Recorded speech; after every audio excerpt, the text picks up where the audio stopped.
The air in the production office was thick, heavy with the smell of stale coffee and the sharp, chemical scent of toner ink.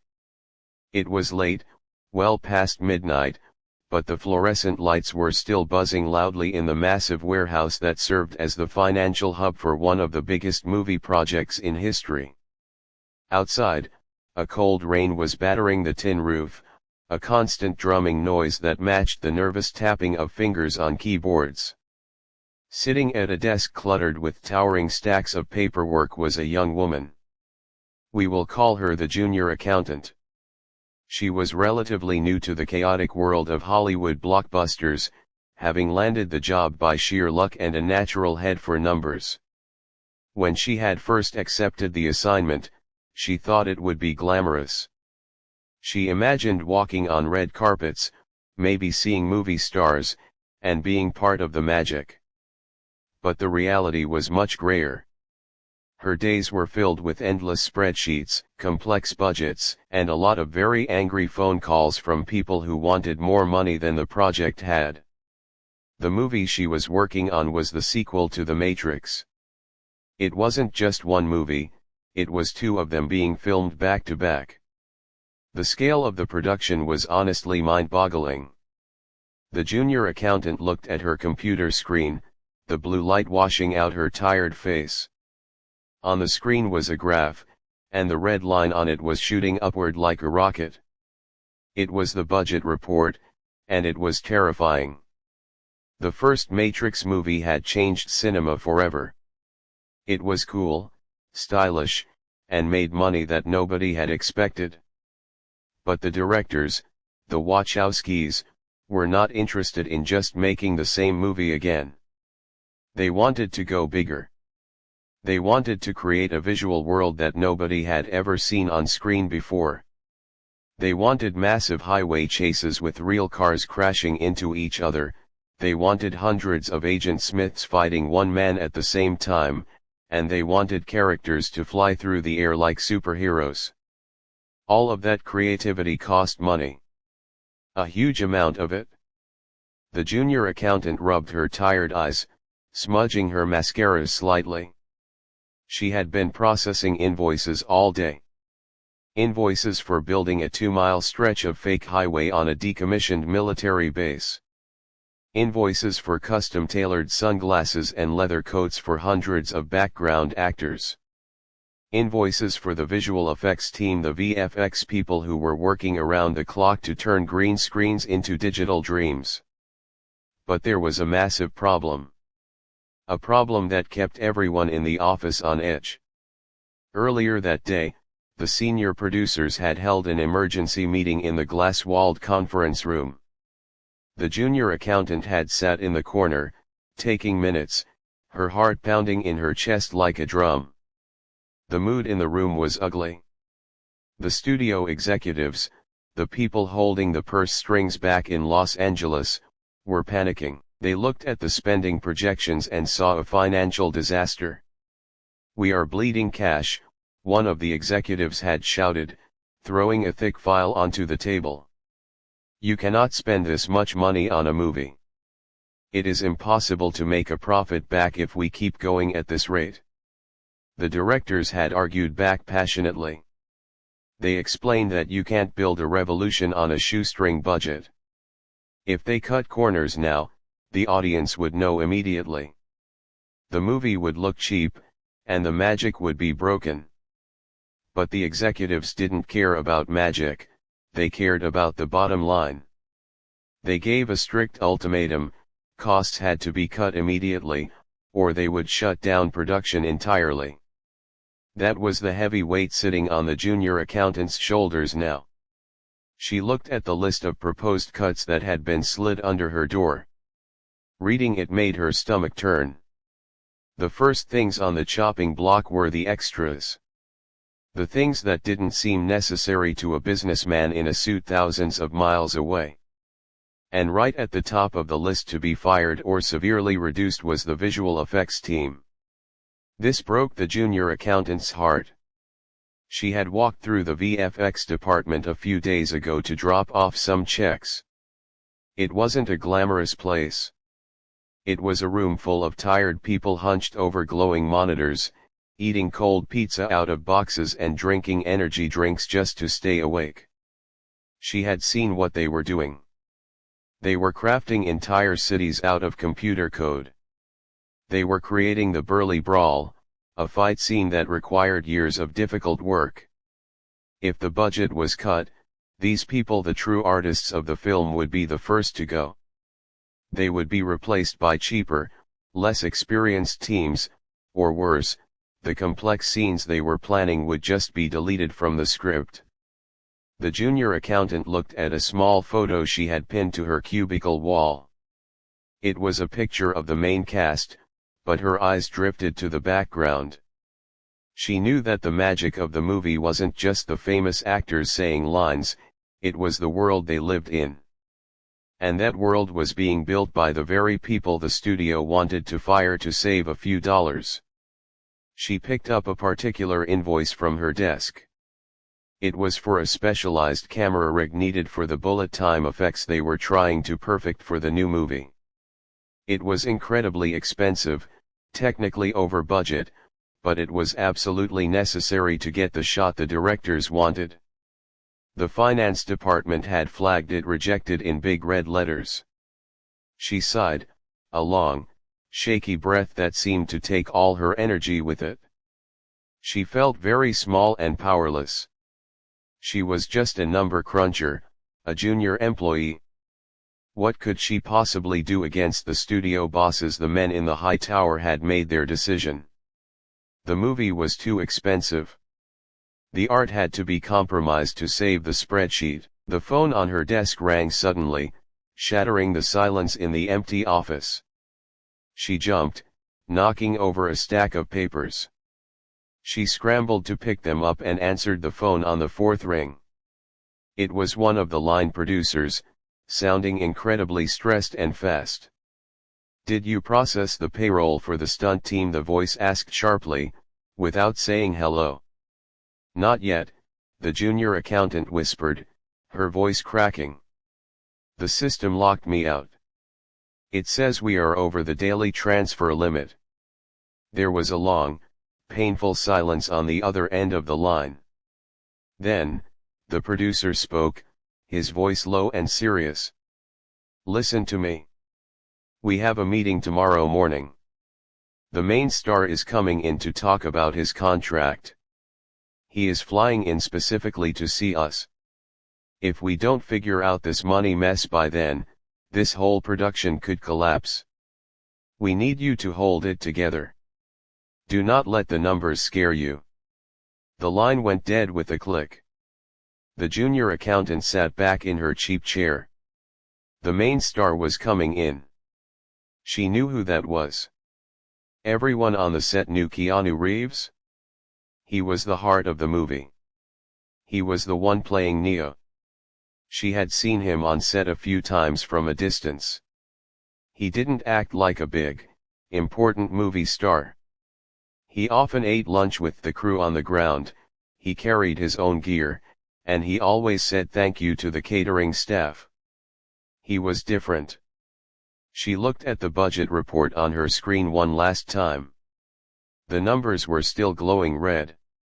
The studio was threatening to pull the plug on the visionary effects to save cash. It felt like a nightmare that she couldn't wake up from. The pressure in the room was physical, like a heavy weight pressing down on her chest. She knew that tomorrow wasn't just another day. Tomorrow was the day everything would change. Either they would find a way to save the movie, or the dream would die. She saved the file and shut down her computer. The screen went black, and in the reflection, she saw her own tired eyes staring back. She grabbed her coat and headed out into the rainy night, unaware that she was about to witness one of the most incredible acts of generosity in Hollywood history. The storm outside was nothing compared to the storm that was brewing inside the studio walls. The stakes had never been higher, and the clock was ticking. The morning sun was trying to break through the thick gray clouds over the city, but inside the studio conference room, the weather was distinctly stormy. The air conditioning was blasting a freezing chill, yet the room felt hot and stuffy due to the tension packed into it. The junior accountant sat in her usual chair in the far corner, her notebook open and a pen resting loosely in her sweaty hand. She felt like she was sitting in the front row of a bomb disposal squad, waiting to see which wire would be cut. Today was the day the contract was finalized. The big meeting. The long mahogany table was crowded with people in sharp suits. There were 3 high-level executives from the studio, men who usually spent their time in plush offices in Los Angeles, far away from the mud and noise of the actual movie sets. They looked tired and impatient, checking their expensive gold watches every few minutes. On the other side of the table sat the directors and the main producers. They looked nervous, shifting in their seats, avoiding eye contact with the money men. At the head of the table, there was one empty chair. It was the most important chair in the room. It was waiting for the star. The junior accountant looked at her notes. She had prepared a summary of the budget crisis. It was bad. The numbers were red across the board. The studio had made it very clear, if the movie went over budget again, they would stop funding the visual effects department immediately. That meant the hundreds of artists working late nights to create the digital world would be sent home. The movie would be finished, but it would be hollow. It would lack the magic that made the first film a legend. The heavy door at the back of the room clicked open. The conversation stopped instantly. Keanu Reeves walked in. He wasn't surrounded by bodyguards or agents. He wasn't wearing a designer suit that cost more than a car. He was dressed in simple, comfortable clothes: dark trousers, a t-shirt, and a well-worn jacket. He looked like he had just rolled out of bed, grabbed a coffee, and came to work. He had a calm energy about him, a quietness that seemed to lower the temperature in the room. He walked around the table, shaking hands with the directors, nodding at the producers, and even giving a small, polite smile to the junior accountant in the corner. She felt her face flush red. She was used to being invisible in these meetings, just a machine for recording numbers. But he acknowledged her presence as a human being. He sat down in the empty chair. The lead executive, a man known for being ruthless with money, cleared his throat loudly. "All right, let's get started," the executive barked, flipping open a thick folder. "We have a problem. As you know, the budget for the sequels has exceeded all projections. We are looking at a massive deficit if we continue at this pace. My team has analyzed the numbers, and we cannot justify the current spending on the special effects team. It's too risky. We need to scale back." There was a groan from one of the directors. "If we scale back the effects, the movie fails. The audience expects more this time, not less." "Business is business," the executive shot back coldly. "We can't pour money into a bottomless pit. We need to cut costs. And that means payroll adjustments." The room went silent. The junior accountant stopped writing. She knew what payroll adjustments meant. It meant firing the little people to save the profits for the big people. It meant the VFX team, those tired, brilliant artists she had seen eating cold pizza, would lose their jobs. She felt a sudden wave of anger in her chest, but she kept her head down, staring at the blank white page of her notebook. Then, Keanu spoke. His voice wasn't loud, but it carried a weight that made everyone listen. "The effects team isn't an expense," he said softly. "They are the engine of this movie. You can't make The Matrix without them. We can't do that to them. They have families. They have mortgages. They are working 18 hours a day to make this vision real." The executive sighed, looking annoyed. He tapped a pen on the table. Keanu, we appreciate your input, really. But this is a math problem. The money has to come from somewhere.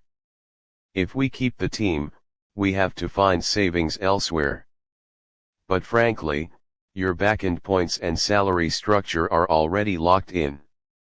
There isn't much wiggle room. The junior accountant held her breath.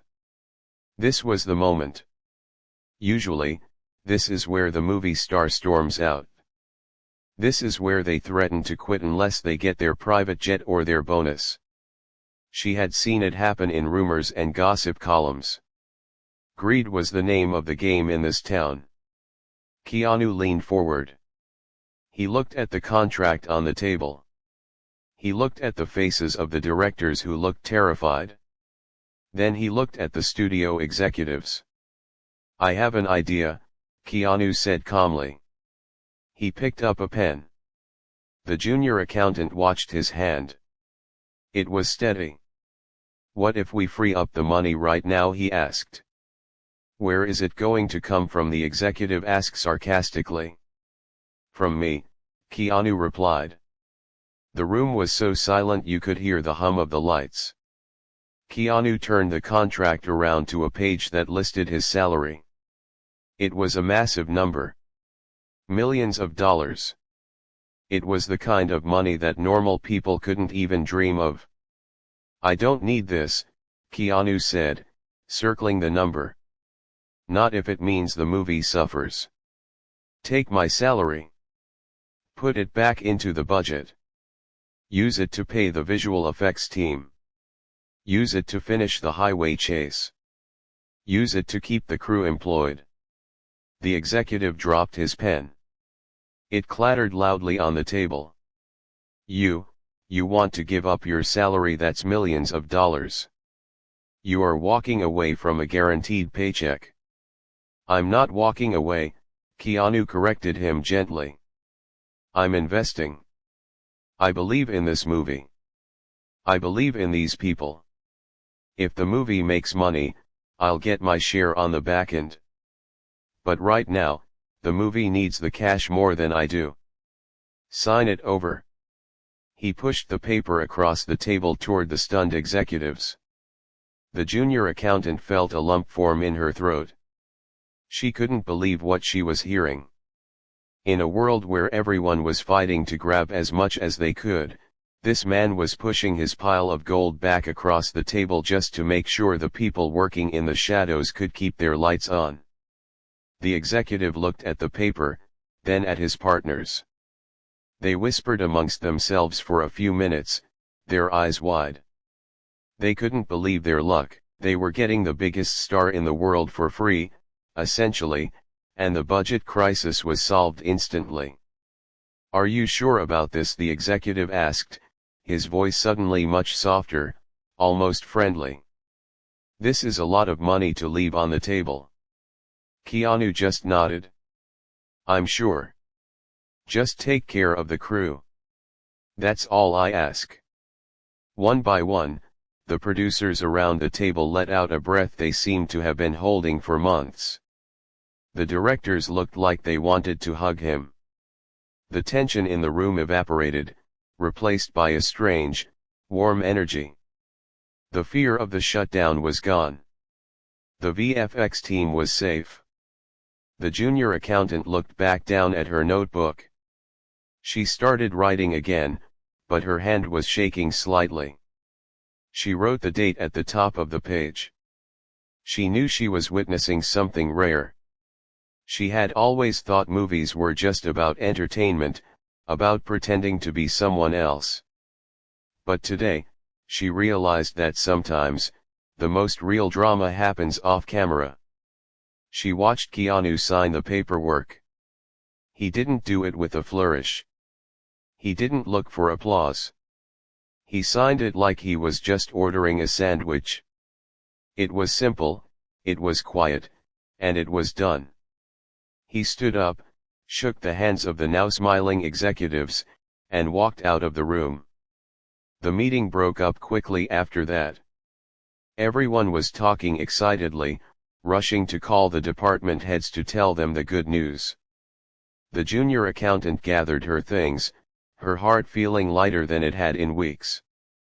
She walked out into the hallway and saw Keanu standing by the elevator, waiting for the doors to open. She walked past him, wanting to say thank you, wanting to tell him that what he did mattered. But the words caught in her throat. She just gave him a small nod. He smiled back at her, that same humble, tired smile.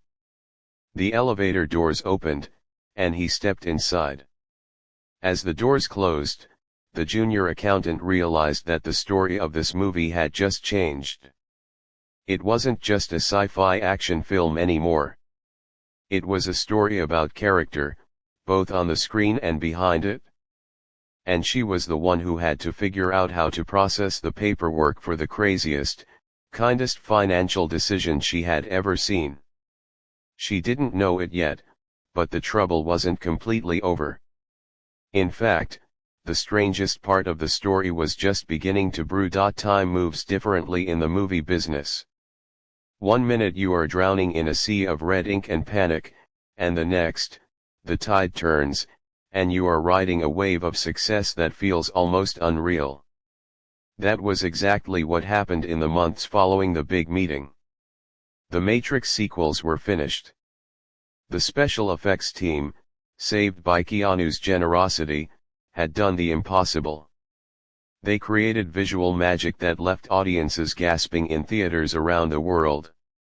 The movies were breaking box office records.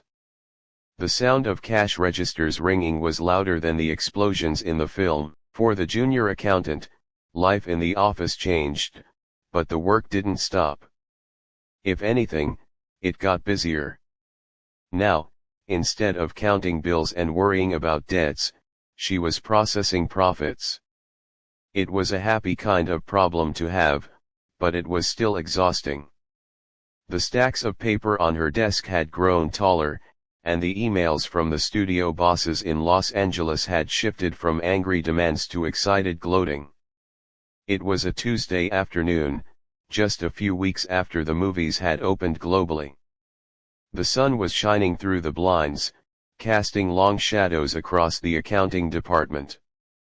The office was relatively quiet, with just the soft hum of computers and the low murmur of voices from the break room. The junior accountant was busy reconciling the accounts for the marketing department when a uniformed courier walked in. He looked important.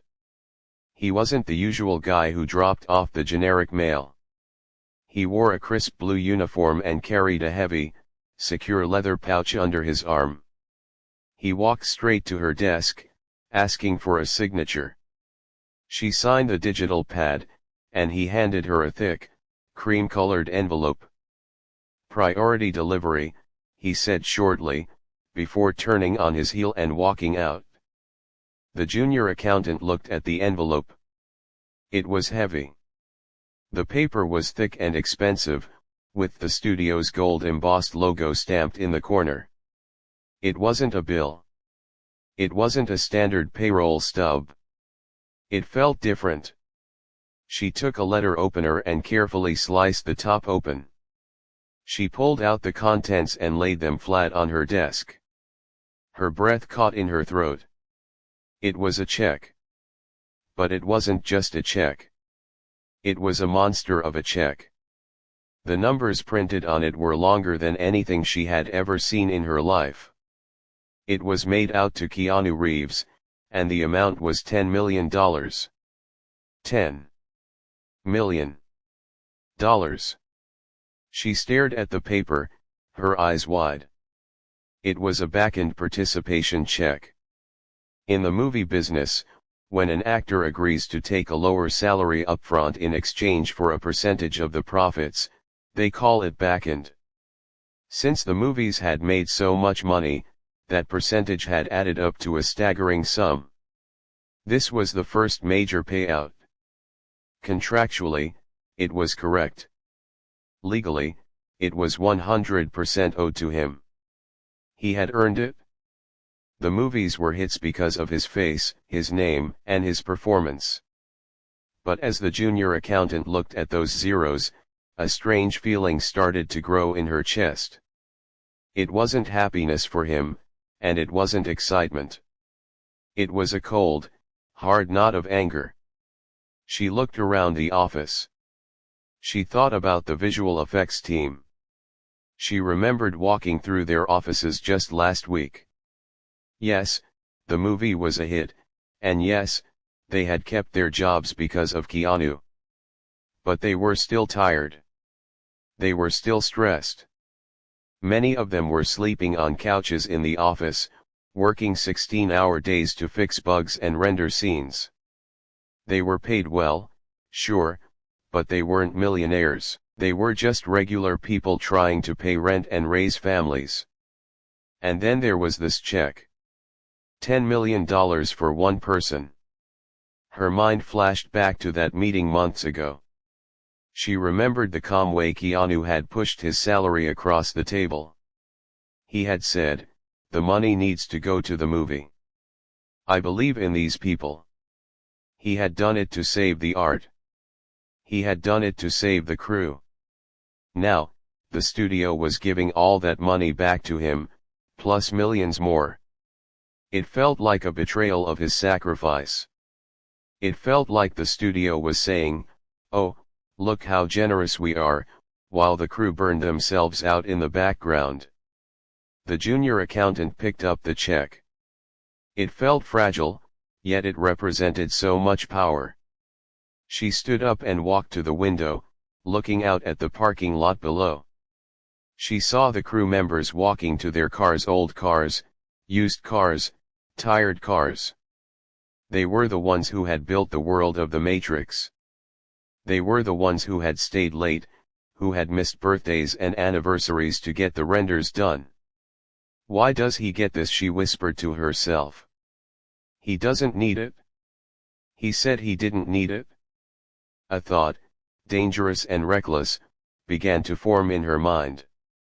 It started as a whisper but grew louder like a siren. "This is wrong. This is a mistake. The universe is trying to fix the balance, and I am the only one here who sees it." She looked at the check again.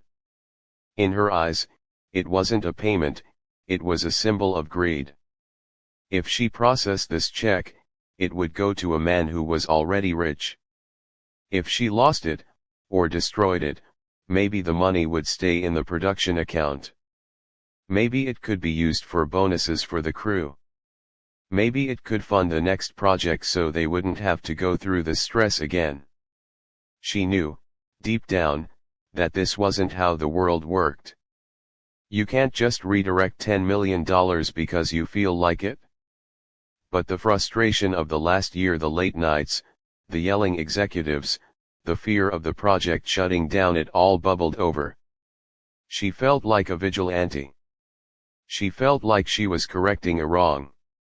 Her heart began to race, pounding so hard she could hear it in her ears. She walked back to her desk and sat down. She looked at the heavy-duty shredder sitting in the corner of the room. It was a machine designed to destroy sensitive documents, to turn secrets into confetti. She picked up the check. Her hands were trembling, not from fear, but from adrenaline. She stood up and walked over to the shredder. She stood there for a long moment, staring at the blinking green light. "If I do this," she told herself, "I am saving the integrity of what he did. He gave it up for us. The studio is trying to buy him back. I won't let them." It was a crazy thought. It was a rationalization. But in that moment, it made perfect sense to her. She felt a surge of righteous anger, like a character in a movie deciding to take a stand. With a sudden, swift motion, she fed the edge of the check into the machine. The shredder roared to life, its gears whining loudly in the quiet office. She watched as the $10 million was grabbed by the metal teeth. The paper churned and twisted. In seconds, the pristine check was pulled in, shredded into thin strips, and spat out into the plastic bin below. Silence returned to the room. The junior accountant stood there, breathing hard, staring at the bin full of paper strips. It was done. The monster was dead. For a second, she felt incredible. She felt like she had stuck it to the system. She felt like she had honored the spirit of Keanu's sacrifice better than anyone else could. But then, the adrenaline started to fade. The reality of what she had just done began to sink in. Her hands went cold. The room suddenly felt very small. She looked at the empty envelope on her desk. She looked at the shredder. She had just destroyed a financial instrument worth $10 million. This wasn't just a mistake, this was a crime. This was the kind of thing you went to prison for. She had acted on emotion, not logic. She had let her anger at the industry cloud her judgment. "Oh no," she whispered, the blood draining from her face. "Oh no, no, no." She sat back down in her chair, her legs feeling weak. She couldn't breathe. She had to fix this. But how? You can't tape shredded money back together. She couldn't tell anyone. If she told them, she would be fired immediately, and possibly arrested. She would lose her career, her apartment, everything. She put her head in her hands, staring at the desk blotter. The fear that gripped her now was 1,000 times worse than the fear of the budget cuts. This was personal. She was alone in the office with a shredder full of $10 million, and she had no idea what to do next. The only thing she knew for sure was that her boss, the senior producer, would be coming in any minute to ask if the check had been received. And she would have to look him in the eye and lie or confess and watch her life fall apart. The victory she had felt just moments ago turned into a heavy, crushing stone in her stomach. The silence in the office was no longer peaceful, it was suffocating. The junior accountant sat frozen in her chair, her eyes locked on the black plastic bin of the shredder. Only a few minutes ago, that machine had been a tool of justice in her mind. Now, it looked like a monster that had just eaten her future. She could still hear the whir of the blades in her head, a ghost sound that made her teeth ache. She stared at her hands. They were trembling so violently that she had to clasp them together in her lap to keep them still. $10 million. It was a number so big it felt fake, like a score in a video game.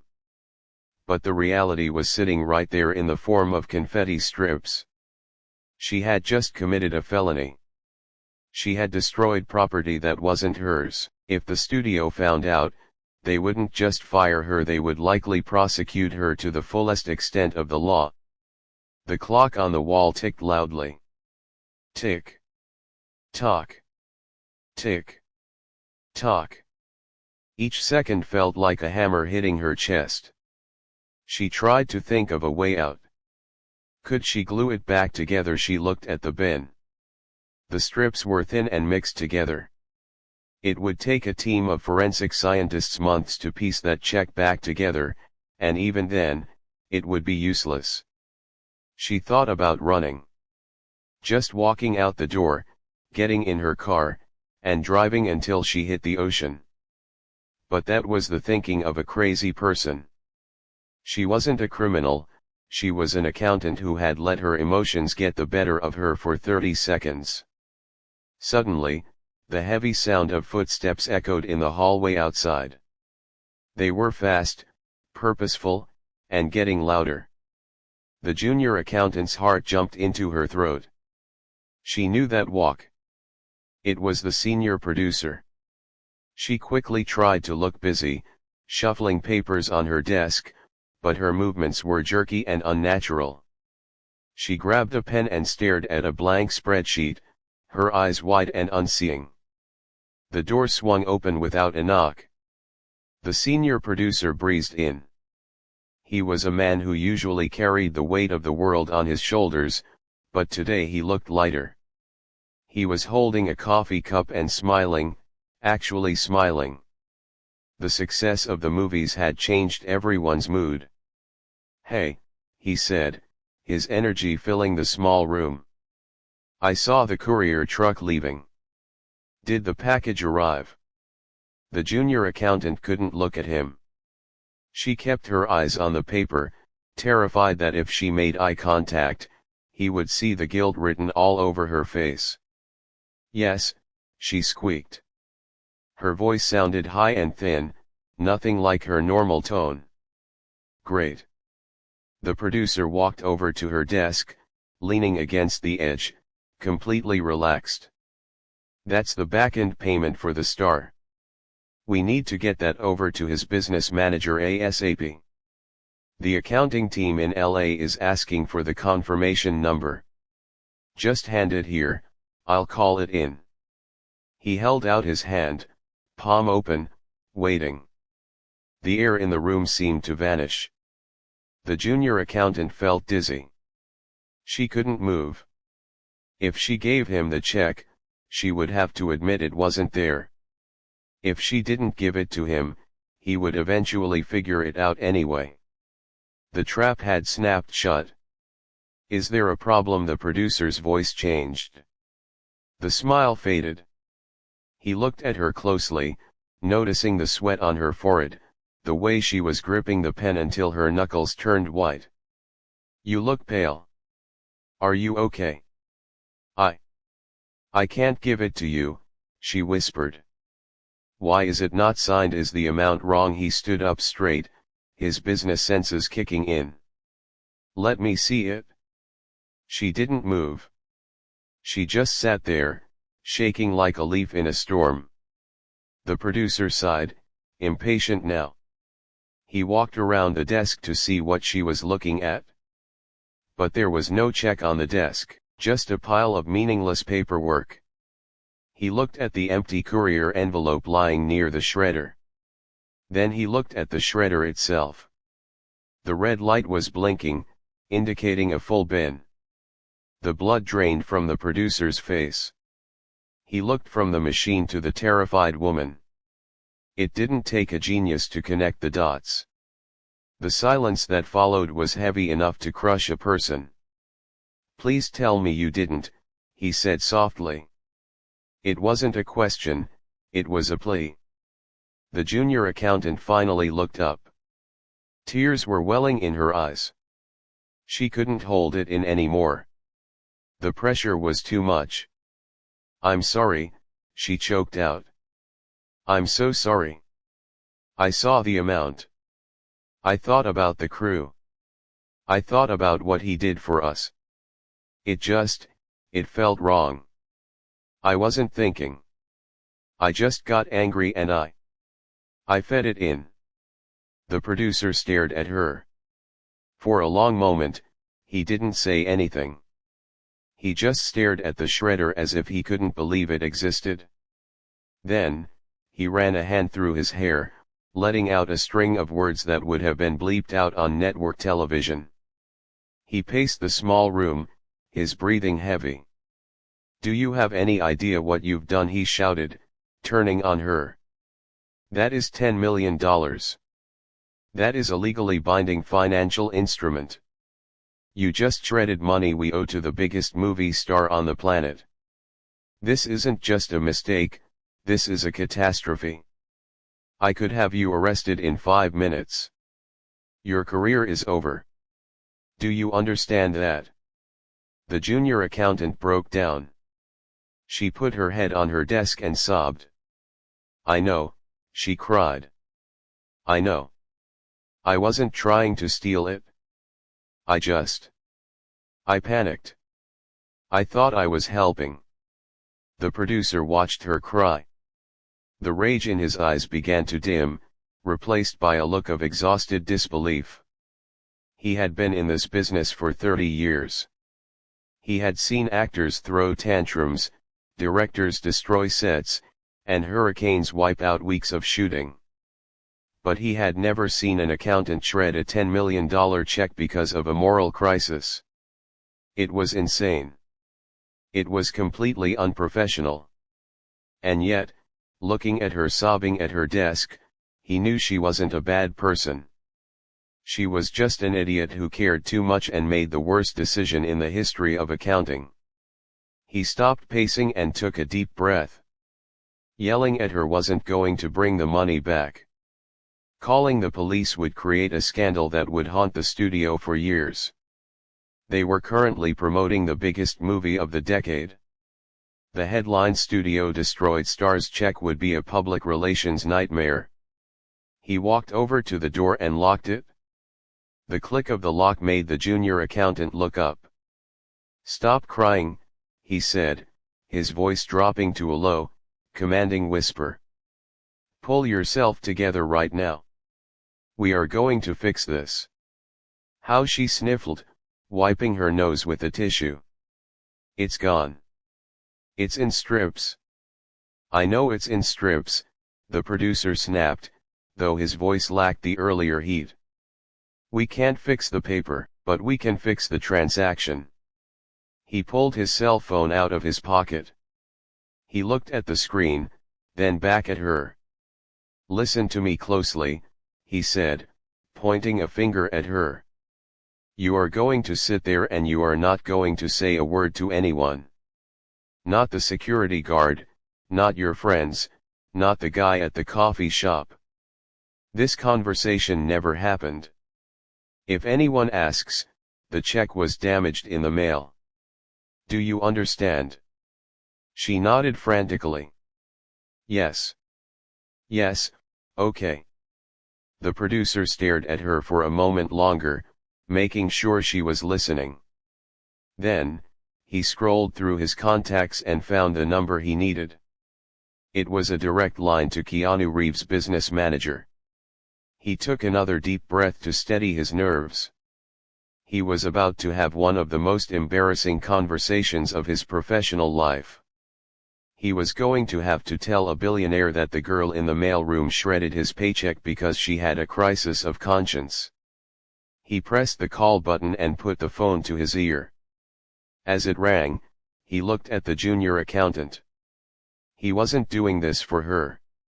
He was doing this to save the movie, to save the studio's reputation, and maybe, just maybe, because he knew Keanu was the only person in the world who wouldn't immediately demand her head on a platter. "Hey," the producer said into the phone when it was answered, forcing his voice to sound calm. "It's me. Look, I have a crazy situation here. You're not going to believe this." The junior accountant sat frozen in her chair, her heart hammering against her ribs like a trapped bird. The only sound in the room was the hum of the computer and the low, muffled voice of the senior producer on the phone. He was standing with his back to her, looking out the window, his hand pressed against his forehead. She couldn't hear what the person on the other end was saying, but she could hear the producer's side of the conversation, and it wasn't making her feel any better. "I know," the producer said, his voice tight. "I know how it sounds. No, she didn't steal it. She literally put it through the industrial shredder. Yes, the one under the desk. No, I'm not joking." He paused for a long time, listening. The junior accountant closed her eyes, praying for the floor to open up and swallow her whole. She imagined the police sirens, the handcuffs, the walk of shame past the crew members she respected so much. "Look," the producer continued, his tone shifting slightly. "She's a kid. She made a mistake. A massive, crazy mistake. But her heart was in the right place. She was thinking about the VFX team. She thought it was unfair that he was getting this huge payout when they were struggling." Suddenly, the producer's posture changed. He stood up straighter. He turned around and looked at the junior accountant with a strange expression on his face. It wasn't anger anymore. It was disbelief, mixed with something that looked like amusement. "You want to talk to her?" the producer asked into the phone. He looked at the terrified woman. "He wants to talk to you." He held out the phone. The junior accountant stared at it as if it were a bomb. She didn't want to take it. She wanted to run away. But the producer insisted, gently pushing the phone into her shaking hand. "Hello," she squeaked, her voice barely a whisper. "Hi," a familiar, calm voice came through the line. It was the star. He didn't sound angry. He sounded like he was trying not to laugh. "I heard you tried to redistribute my wealth for me." The junior accountant felt her face burn with shame. I am so sorry," she stammered. "I didn't mean to. I just saw the number and I thought about the crew and I just panicked. I messed up. I'm so sorry." Hey, relax," the voice said soothingly. "Breathe. It's just paper. It's just money. I'm glad you care about the team so much. That actually means a lot to me." She couldn't believe what she was hearing. He wasn't yelling. He wasn't threatening to sue. He was comforting her. "I really messed up your check," she whispered. "I can get another check," he said. "That's the easy part. But don't shred that one, okay? The paperwork is a nightmare." She let out a nervous, shaky laugh. It felt like a release valve had been opened. "I have to go," the star said. "But I'm glad you called. Tell the producer to handle it the way we discussed. Take care of yourself, and thank you for looking out for the crew." He hung up. The junior accountant stared at the phone in her hand, completely stunned. She handed it back to the producer, who was now leaning against the desk with a massive grin on his face. "You are the luckiest person in Hollywood right now," the producer said, shaking his head. "He thinks you're funny. He thinks you're an activist." "What happens now?" she asked, her voice trembling. "Am I fired?" "Technically yes. You destroyed a $10 million asset," the producer said, crossing his arms. "But he doesn't want you fired. In fact, he gave an instruction." The producer walked over to the shredder and looked down at the bin full of paper strips. He kicked it lightly with his foot. "We are going to sweep this under the rug. We will tell the bank the check was damaged in transit. They will cancel it and issue a new one. You are going to stay quiet, work hard, and never, ever touch a check again. Do you understand?" "Yes," she breathed, feeling like she had been given a second chance at life. "But that's not the craziest part," the producer added, his eyes widening. "He gave a specific instruction for the new check." The producer sat down at her computer and began to type an email to the payroll department in Los Angeles. The junior accountant watched over his shoulder, curious despite her fear. "He told me not to reissue the check to him directly," the producer muttered as he typed. "He said that since you felt so strongly about the crew, he wants to do something about it." The producer hit the send button and spun the chair around to face her. "The new check is being cut, but it's not going into his personal account. He's setting up a bonus pool. He's taking that $10 million, plus more of his own money, and he's dividing it among the special effects team, the stunt crew, and the costume department. He's giving them the biggest bonuses in movie history." The junior accountant's jaw dropped. She felt tears pricking her eyes again, but this time they weren't tears of fear. They were tears of shock and gratitude. She had tried to fix what she thought was a mistake by breaking the rules, and in the end, the star had fixed it by breaking the rules of greed. "He's giving it all away?" she asked. "Not all of it, but a huge chunk," the producer nodded. "He said you were right. The crew made this movie. They deserve the reward. He just wants enough to buy a few motorcycles and keep working." The producer stood up and patted her on the shoulder. It was the first kind gesture he had ever shown her. "Don't make a habit of this, kid. But honestly, I'm glad you did it. Not the shredding part, but the caring part." It reminded him of why he gave up his salary in the first place. It brought the human element back into the business. The junior accountant looked out the window.